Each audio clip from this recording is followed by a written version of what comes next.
It's All Things MMA. My name is Ken McGuire, joined on screen as always by, oh no, it's this guy. Oh, it's my camera's backwards in a different location. It's my proper camera. No excuse. The You right messed it place. up. You messed it up. No, I'm sorry. I'm That's joined on 2-1 screen. to me. Oh, right, we're playing that game now, really. It's a, Myles it's a Price of competition all of a Kilkenny sudden. is there. Good competition. Yeah. We're talking all things mixed martial arts, and this week we're taking a look at the aftermath of UFC 280, which, judging by the message that I sent you yesterday before sitting down to record this morning, we barely got a single prediction right out of the whole Yeah. card. It's just that kind of a result. Yeah. You mentioned an interesting point there. You actually managed to watch the entire card. Yeah, it's the first time in a while that I think the UFC, like, it's only really this side of the pond anyway. You get to watch UFCs right the way through. Is like UFC London or some other UFC event in somewhere in Europe, or if it's in Abu Dhabi. So, but usually the big cards are in Abu Dhabi. So it was really nice to be able to just start watching the UFC at like 4 or 5 and just watch all the way through. I haven't done that in a long time, so yeah, it was enjoyable. I'm sure many others enjoyed it as well. Oh, I'd say so. As soon as you get an afternoon and an evening of fights, and then you realize that you still have time in your day before you need to go to bed or go anywhere else, it's amazing. Yeah. So last week we had focused on the top 3 fights, we'll say. So we had the bantamweight fight, which was kind of being touted as a possible next in line for the title shot side of things between Sean O'Malley and Peter Yan, and then we had the bantamweight title fight between Aljamain Sterling and TJ Dillashaw, and then we had the lightweight title fight between Makhachev and Charles Oliveira. Yeah. So before kind of scouting the rest of the card and anything else that might have caught you right, let's go to O'Malley and Yan, because this was a fight that we probably thought in hindsight now, you probably think that, you know, O'Malley could have gotten beat out the gate, and it didn't happen. I know you were very complimentary of Yan's fight IQ, kind of expecting a dominant performance from him against O'Malley. That O'Malley was getting somebody finally top 15, top 10. I mean, Yan is number 1 contender as it is, and then we get a result that sends the decision O'Malley's way. Now, a lot of judging had come in for criticism up to that point in the night, and then again for that fight as well. Take that out of the equation, the judging side of things. Break it down for me and give me your reaction to this one. I think my reaction is probably the same as most others. I would have assumed. I haven't really heard. I've only heard of 1 or 2 that gave it to O'Malley, you know. But I mean, it's pretty obvious that it was a political decision. Like, you know, I wouldn't have said that was a close fight at all. You know, I would have said that O'Malley showed his worth to be in like the top 5, and he definitely surprised me a bit in regards to his ability to put it up to somebody at that caliber. But did he win the fight? Most definitely not. No, he didn't. Like, and I think many others thought that as well. You know, it's one of those. This quote that Dana White comes out with is just like, so it just doesn't really take much responsibility for the fact that judging should be a little bit more on point, because you know, oh, don't leave it in the judge's hands. But that's just a marketing ploy to really get like guys to knock each other out, so you make more money from entertainment value. Like, okay, fair enough. Like, but like, the fact of the matter is that decisions happen in MMA all the time, and if the judges aren't doing their job correctly, then you're talking about people's livelihoods. Peter Yan now, his capital has gone way down, and he has to build himself. He probably has to have 2 or 3 more fights to build himself back up to that title. So it's no joke, like, you know, like, it's just what you see on television. But the fact of the matter is that he has to go through, you know, the pain of a failure, the adaptation of a failure. Then he has to work his way up back a ladder again with a fight that he shouldn't have to. He should be fighting for the title next. Like, it's a pure political decision, in my opinion, and the judges completely got it wrong. If it's political, do people And knowing that obviously so if you know who's listening to this, it's after UFC 280. We know that Aljamain Sterling has beaten TJ Dillashaw as well. If it's a political side of things, do we think, or do we buy into the notion that the fight that people really want to see is Sean O'Malley and Aljamain Sterling?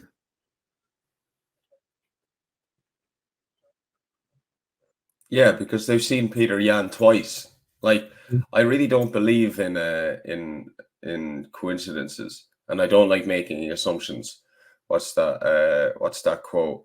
What's if assumptions aren't challenged, then what is doctrine today will be dogma tomorrow. And I think that's really important. You know, you can't just assume like that. That's just the way it is with that decision. Like I'd like to challenge that assumption personally and go ahead and say it's not a fucking coincidence. Like, you know what I mean? Excuse my French. You know, it's like Peter Yan has fought O'Malley twice. O'Malley is like the Conor McGregor in the UFC at the moment. It's a biased decision. Like, it's that simple. And I wouldn't be surprised if there was something more devious going on behind that decision. Like, anybody that scored that for O'Malley doesn't know anything about martial arts, in my opinion. I just feel like that, you know, if you really break it down correctly, there's no way he would have won that fight. Is there much in terms of positives that you can take away from O'Malley's performance, other than like the one that I see is like, regardless of the result, and if O'Malley had lost, I think it was a case where O'Malley has shown at this stage that he can hang with at least one of the best fighters in the division, whatever about the rest of them. Any positives or any compliments that you put his way? Of course. Yeah. I mean, I'm being very pessimistic towards Sean O'Malley here. It sounds like it anyway, but truly I actually am more talking about the actual decision and the quality of judging within the sport. Sean O'Malley did an amazing job. I mean, he's not my particular type of character in regards to representation for the sport, but his skills are very good. Like, I mean, his precision, his crisp striking was lovely. He was even doing quite a good job of making some sort of an attempt on threatening Peter Yan from his back, you know, like he was throwing up submissions and stuff like that. So it's not like it was a complete, like, absolute robbery, but it was a robbery. Like, I mean, like, look, when people are turning to, it's going from one extreme to the next, you know. It's like 1 second, yeah, we can't judge fights off just guys holding guys on top and doing nothing and riding out wins. But it's still part of the sport now. It's engraved into the ideology of who is the aggressor within a mixed martial arts contest. So if Yan is on top and he got the takedown and he established top position, that's him in the aggressive position. If O'Malley is throwing up submissions and Yan is equally throwing punches on top, then Yan is winning that battle. I don't care if you're flaring your legs up and you're getting submissions left, right, and center. If he got the takedown and he's throwing as much punches as you're threatening, he wins that. Statistically, he wins that exchange. And that's what happened. And that's throughout the 3 rounds. Like, I didn't give any round to O'Malley, really, you know. Interesting. Well, the bantamweight rankings as they stand have Sean O'Malley having leapt 10 places in the rankings. So, according at least to the official UFC rankings, Sean O'Malley is now the wow. If that's not another red flag. Yeah, it literally knocks everybody down the list. Peter Yan drops 2. No, man. If that's not a fucking red flag, I'm sorry. Like, I know. This is the way the game has gone. I don't know if there was a little bit of backpedaling after the fight. It seemed like, okay, well, you know what, Henry Cejudo was waiting in the wings over here. We know that Volkanovski is going to be next for Islam. Whether Cejudo comes back and goes, you know what, I'll give Sterling a rattle, and now that would be I would hazard a fairly good test for Aljamain Sterling, which throws us into the co-main event for the night was the bantamweight title fight between Aljamain Sterling and TJ Dillashaw. We had both figured TJ Dillashaw for the win, and then TJ against Henry, or TJ against Volkanovski, or TJ against Yan for the title. And again, we got this one entirely wrong because TJ Dillashaw neglected to tell the world that he had been carrying a fairly mouldy shoulder injury for the entire of his training camp, which was the reason that the fight had been delayed in the first place. In his post-match interview or post-fight interview, he says that it popped out, the guts of maybe 20 times. And went out very early in the first round. We saw it get massaged back into place in the second round. And he had told Mark Goddard, "It's like, if you see me doing this, this is what happened. You gotta let me go out on my shield here." That's gotta be a tough one for TJ Dillashaw. You talk all that talk, and you serve your time, and you look to come back, and you get yourself into the title mix fairly swiftish. You get this injury, and you're like, I still have to go out and fight. There's still a chance that I'll be able to do something, but I'm very heavily handicapped here by the loss of the use of his arm, effectively. Talk me through this one.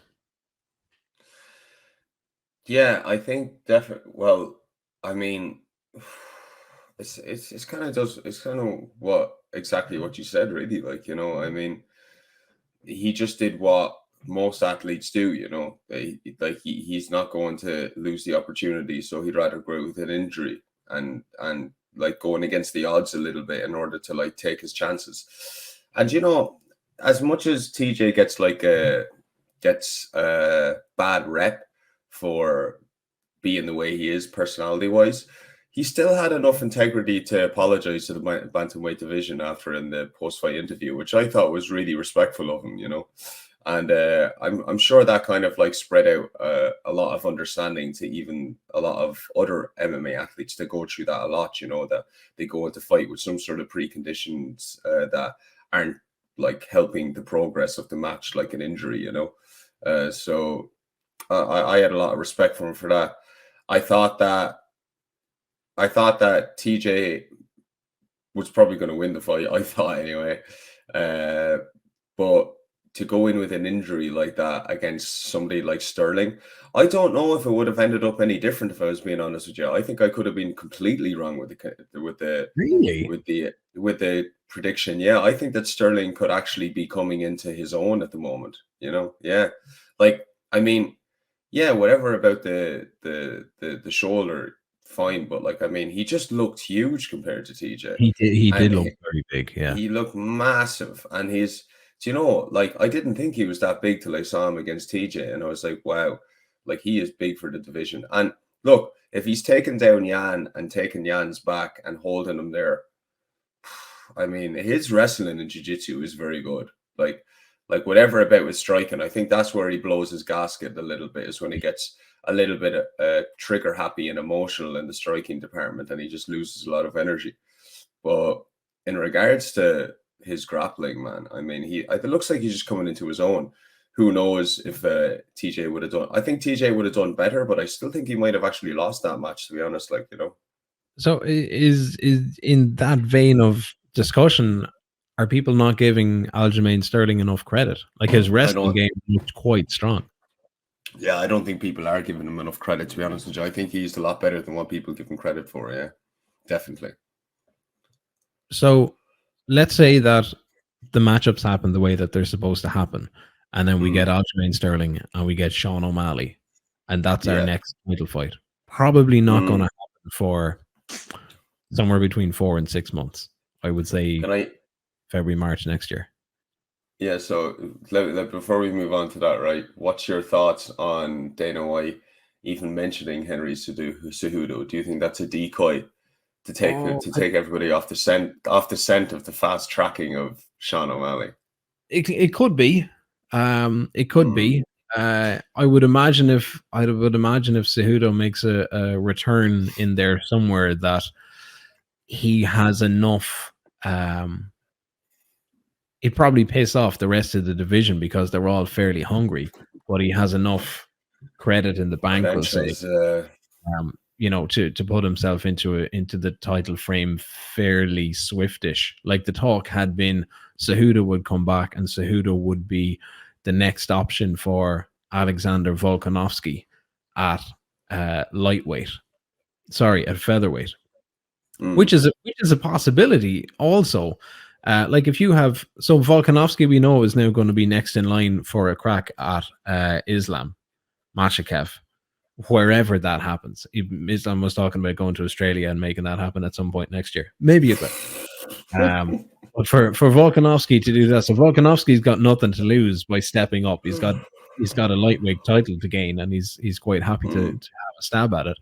But if he doesn't, it's like we've seen Max dude, we've seen Dustin dude, we've seen a couple of others dude. We saw Adesanya dude. You make the step up, you get a crack at the next title that's above you. You miss out on it, you go back, and you're back into defending your title. There's nothing to say that we won't see Cejudo and Volkanovski fight for the featherweight title. Like, I think we're a very long way off seeing Sterling and Volkanovski fight for the featherweight title. For sure, yeah. 45, even though he is looking quite big and could probably spend a bit more time in there. Give him a year or two, he might be done and dusted with the bantamweight side of things altogether. But for Cejudo to come back, I'm not sure. Could be a very good decoy. Could be that kind of kite flying thing to see, well, what's the fans' appetite for seeing Henry Cejudo come back? Are they just happy to hear him kind of like McGregor shouting from the sidelines and doing his thing? And look at me, I've got my medals and I've got my belts and I'm over here, yada yada yada. It would be, I mean, I don't think anybody's going to deny him the opportunity to come back. Whether that's the fight to make, I don't know. I'm not entirely sure. There's a little bit kind of later on with John Jones and the possibility of him taking on Stipe in December. When you've got people that are coming back into the fold that have been away. I'm all in favor of keeping things active and keeping things going within the the circle of fighters that are there and that are competing. But if like you're saying, things are political or things are financially driven, which we imagine that a lot of these things are, then yeah, Cejudo may very well become part of that conversation. Do you feel like you'd rather? Here's a question for you, right? Do you feel like you'd rather the system that the UFC use, where it's kind of more of a chaotic structure in regards to marketing, like say the McGregors and the O'Malley's, who, because of their bravado and their smack talk tactics, the heel, you could say, within the organizations, they can fast track a lot faster than the guys that are working their way up, the humble guys that are working with their way up the ladder. From a spectator's point of view, clearly just a kind of a outside perspective thing, is it more entertaining to have the chaotic structure of the UFC, or to go back to the traditional 7 beats 8 or 8 beats 7, 8 is now 7, 7 beats 6, 6 is now 6, and then work your way up the ladder? 100% from a spectator's point of view, the chaos will do it. It is. I think the chaos will do it at the upper end, and when you get to your prelims and your when cards are being structured for events, armchair supporters are probably going to be like, pay-per-view. What's going to sell pay-per-views? The chaos and the showmanship and the circus and all of those kind of things. The Apex cards and the Fight Night cards and the stuff behind closed doors, not so much like it's like old school kind of wrestling. You had WrestleMania, SummerSlam, Royal Rumble, Survivor Series, Hell in the Cell, all these big kind of pay-per-views that ran across the year. And when you're going through kind of school and nights out and everything else, people know what's happening with the pay-per-view stuff. People are, they're not too worried about what happens on Raw on a Monday night or SmackDown on a Thursday night or whatever night that aired, and the progress that people make in order to get themselves to the big ones. They just see the big ones and go, oh my God, this is going to be amazing. And at the end of it, if you've got, investors to cover and shareholders to cover and pay-per-view boys to drive up and TV deals to fulfill, they're not going to be overly enamored with the Ricky Simone and Frankie Edgar main event at what should be your biggest pay-per-view of the year. They want to see the chaos that goes along with things and create a narrative out of that chaos. But yeah, I think it's, and that's, maybe that's just where we're that's just where we're living. You take it on the other side, and you take it from a competitor's side, and from an athlete side, and from a coach's side of things. And absolutely, you would rather see that 7 beats 6 and becomes 6, and 6 beat 5 and becomes 5, and you move up, and you know that I keep doing the things that I'm doing right, and I will get my place at the top. And then when it's my turn, it's my turn. And then the next guys that are coming up, they'll come up. But where we are at the moment is very much that, money talks and TV buys talk and personalities talk. And if somebody has the skill set to back it up, all the better again. And maybe that's where it is with O'Malley. Maybe it's like he's got the hype and he's got the smack talk and stuff to go along with it. There's a bit of a humble side in there that's starting to kind of get shown out. It's great to see. And if you get the words for it, it's like if he can back it up, and maybe the fight against Jan was the one that goes, okay, we can see that he's able to back things up to an extent. Now let's get him into a championship matchup against Sterling. I don't know. Sterling could do what he did with Dillashaw and go, actually, do you know what? Wrestling game is quite big. Size advantage is definitely there. Work on the striking, which he'd need against O'Malley. But I would imagine if you get Sterling and O'Malley together, it becomes very wrestling heavy, and Sterling will impose himself on O'Malley in that regard. Cejudo would have it as well. Yeah. Wrestler versus wrestler in that kind of regard might be a bit more entertaining from a purist's point of view. But I don't. There's a lot. There's an awful lot of play. I think chaos is going to dream for a while, though. That was a good answer, Ken. That was a good answer. Thanks. I've been working on my answer. Have you got a script in front of you? No. Yeah, give me an answer to this one so we can wrap it up. Okay. We had head versus heart for Islam Makhachev and Charles Oliveira, and it didn't. My heart was a bit sore after that one. Same. Mine was too, bro. Yeah.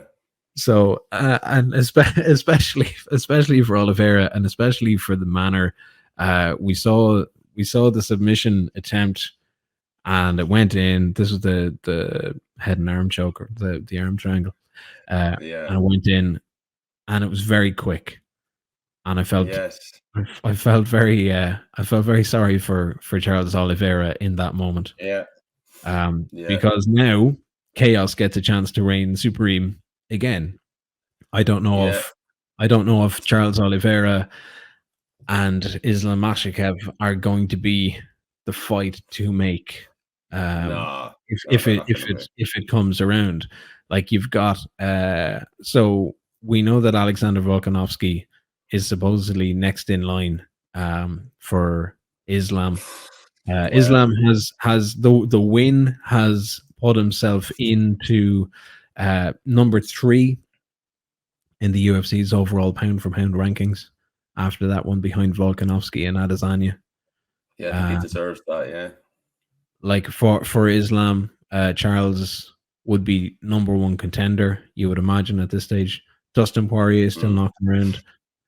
Dustin Poirier, Justin Gaethje, Beneil Dariush. Now Beneil had a good win at the weekend as well. He did, didn't he?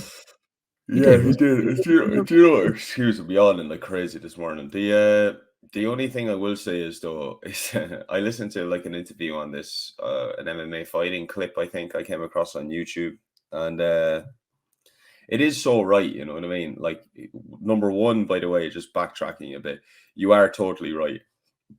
In regards to chaos sells, you know, but it's like the debate on capitalism, isn't it? It's not like anybody's saying get rid of capitalism.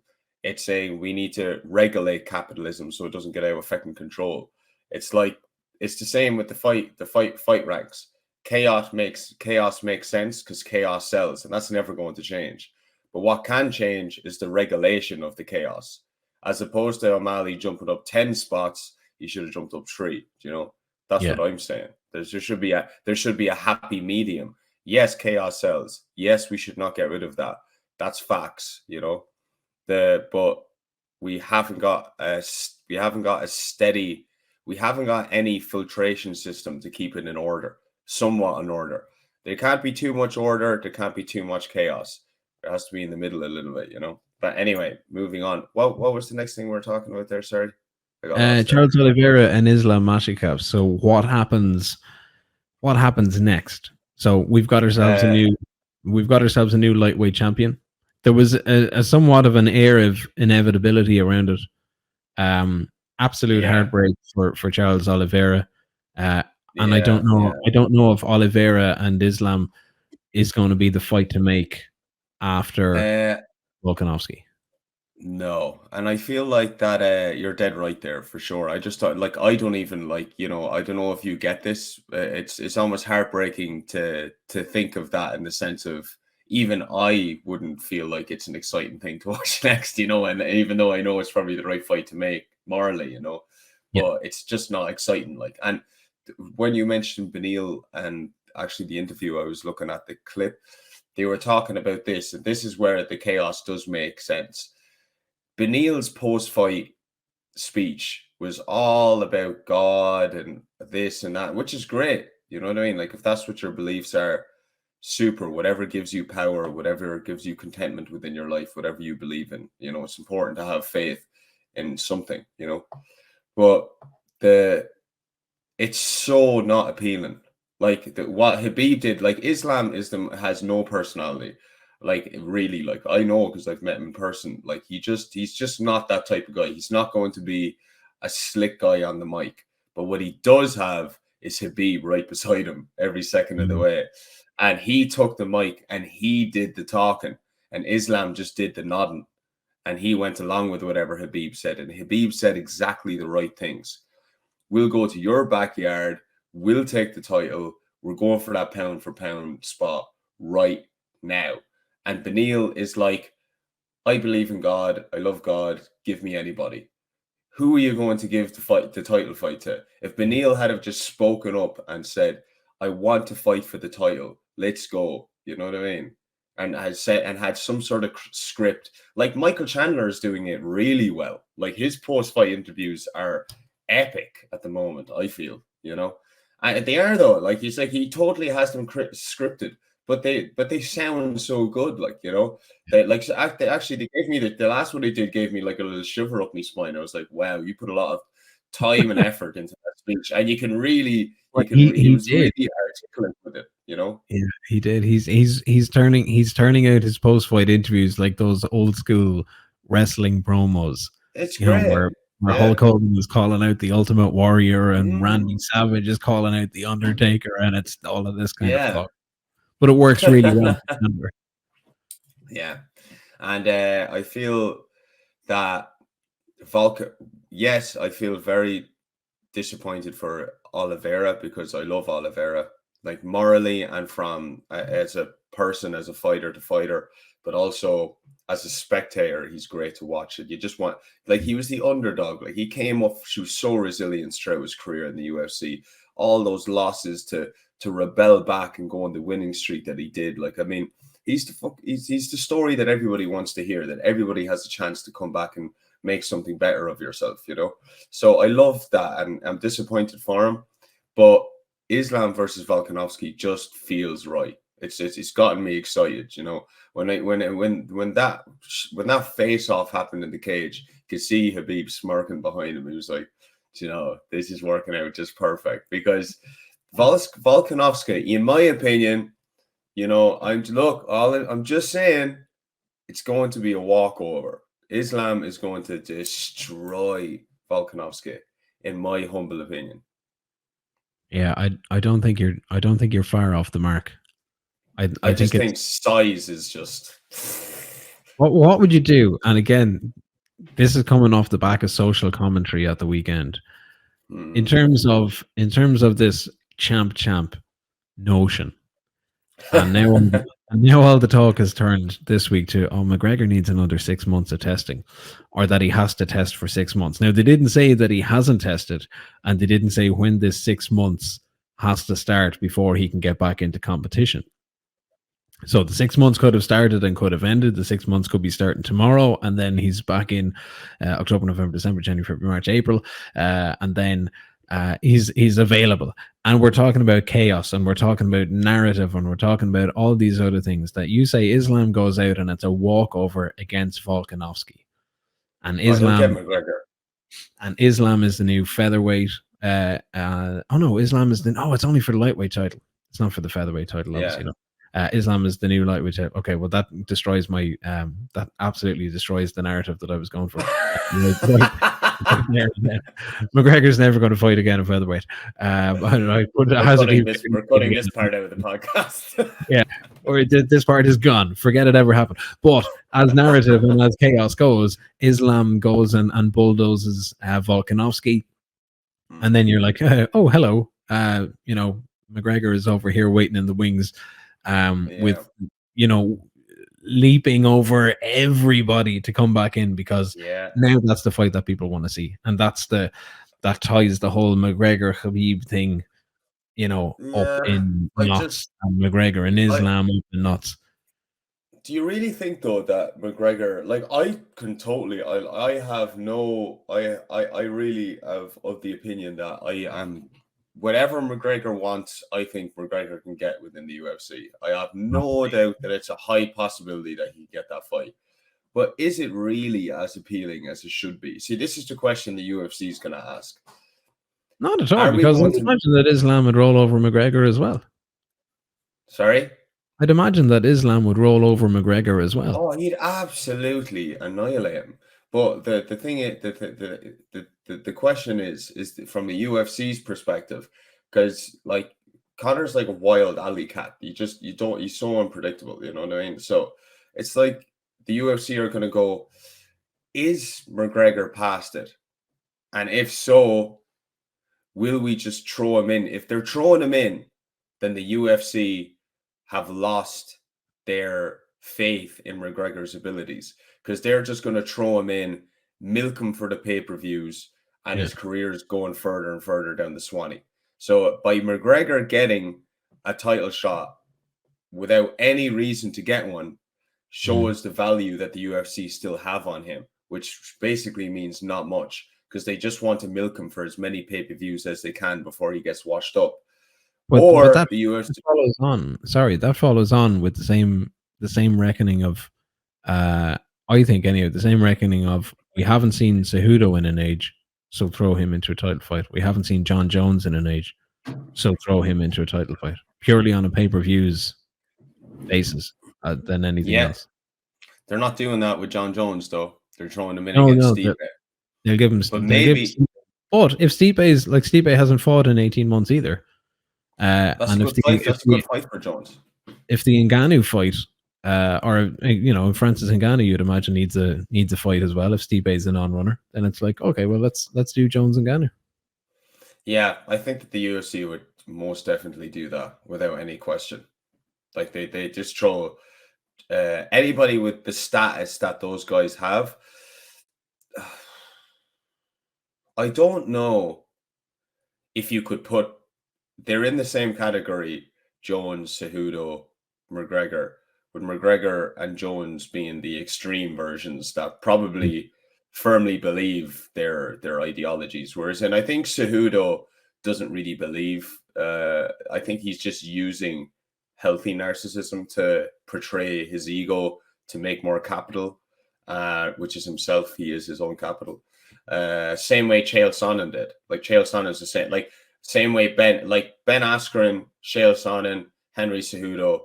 I feel like they're in different categories than the Covingtons, McGregors, the Joneses. I think that they actually believe their shit. I think that Askren, Cejudo, Sonnen, they are just doing it for fun, and they have a healthy kind of like detachment from that ego. So I do feel like, though, I was separating in speaking of, in saying that, I do feel like that McGregor, out of mainly Cejudo and Jones, because they're active, he is probably going to be the faster guy to get washed up per se than Cejudo and Jones. I feel like Cejudo and Jones, if they got thrown into a title fight, they probably do well. I think if you throw McGregor in without a tune-up fight, he will not do well at all. I think that his confidence needs to be built up again. I feel like that he has a high self-esteem, but his confidence is at an all-time low because of his last few fights. Do you know? Like I feel like that the UFC do need to give him a tune-up fight to build his confidence, because it'll never match his self-esteem, but at least it'll be closer to it. You know. The funny thing for it is, like, if you give him a tune-up fight, then is the tune-up fight a main event on a pay-per-view, like a non-title main event? Yeah, like a Cerrone fight. But then the tune-up fight has to be pretty good caliber. Otherwise, you're literally just seeing it as this is just a tune-up fight for McGregor. And then if he loses that fight, like, I don't think he was ever going to lose the Cowboy fight at all. No. The thing was, do you know who do you feel like is a good fight for him then? Who do you feel like is a good tune-up fight if you had to bring him back into the mix? Oh, Christ. I have a funny feeling anyway of somebody, but go on, you go first. RDA? Not marketable enough, I think. Too high? And I think he's too good as well, actually. I think he's too good. Tony Ferguson. Loser leaves town. I think that wouldn't be good for Conor's image. Well, are you talking like top 10, or it's got to be somebody you would imagine top 10? I think a really good matchup, and not because I don't think he's good skill-wise, because Conor always does well against these guys. Always. Michael Chandler. Great fight for him. Great fight. High caliber, small, swings. So he's really short and really small for the division. Like, Conor just slips back, pops the left. Slips back, pops the left. Anybody that's short and trigger happy, Conor does really well against. That's pretty valid. Yeah, actually, that's not too bad. And we know that Chandler has been roaring for that fight as well. Yeah, and it makes a lot of sense. Two of them, like, it's the less riskiest fight in the top 5. It's the less riskiest fight. Do you think the looks of Poirier is out of the question? I think no way. Oliveira is like Conor and Charles. I would love to see, but I don't think we'll ever get to see that, and certainly not going to see it in a tune-up capacity at all. No. He destroyed Conor. And then Justin Gaethje is the other one. Justin is still knocking around there. He's third in the current rankings. Slightly ahead of where does Chandler fall? Chandler falls in 5th. I do think that the next Chandler would be a good fight, but the next option would be Justin Gaethje, because they're similar styles, Justin Gaethje and Michael Chandler. I think Justin is the next best option. I think that Chandler first, then Justin Gaethje. But I think that those two types, like, we're talking about styles here. Like, if you go down the rankings a bit more again, I think the likes of Beneil Dariush is a terrible fight for McGregor. That should not happen. Because Beneil is smart, he's crafty, he's big, he's good everywhere. Like, Chandler and Gaethje, sometimes they have the Cody Garbrandt condition, where their egos get lured into bad decisions. Their egos just drift them into these moments of illogical decisions. And McGregor he's never going to lose that. McGregor's never going to lose the somewhat really crisp distance management and straight lefts down the pipe and the big left head kicks. He's never going to lose that. And I think that in chaotic environments, he does super well. Like, he's able to rise to the occasion if his personal life isn't in complete chaos, which it usually is. Yeah. And I think that the likes of Chandler and Gaethje would just fall right into the trap. Okay. We've got to get onto the UFC's matchmaking side of things and get something like this to happen. But they're probably listening to our podcast, dude. Obviously, I don't think you're wrong. I think that's going to be the next I think you're right. I think if we're going to see something happen, it's going to be that. But and probably to finish it on this note from McGregor, it's got to be a win. And if it's a win, and if it's a win against top 5, then great. Now we've got something to play with. If not, then you've got a lot of questions that need to be answered fairly soonish, because that cash cow starts to disappear very, very, very quickly. Yeah, for sure. Yeah.